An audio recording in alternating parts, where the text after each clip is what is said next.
Hello again, this is Captain John with another one of my video tips of the week. Today I want to show you an alternate method you can use to measure distances on a nautical or electronic chart.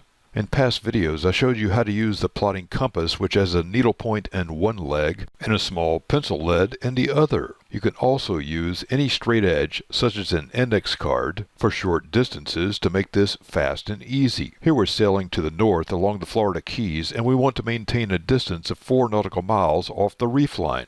Lights have been built along the edge of the reef line, and here you can see 3 lights: Molasses Reef, the Elbow, and Carysfort Reef. Let's use our index card to maintain a constant distance of 4 nautical miles off of each of these lights. Place one edge of your index card on the latitude scale. Use a pencil to mark 4 nautical miles onto the index card. Place the mark of your card along our first light, Molasses Reef. Use your pencil to mark the chart at the corner of your index card as shown. Repeat this technique with successive lights as you work your way up the reef line. Use a straight edge to draw lines between the marks. Find the direction of each of your courses. Label your course line or make a list that shows the direction and distance of each course leg. Tape your list to one corner of the chart.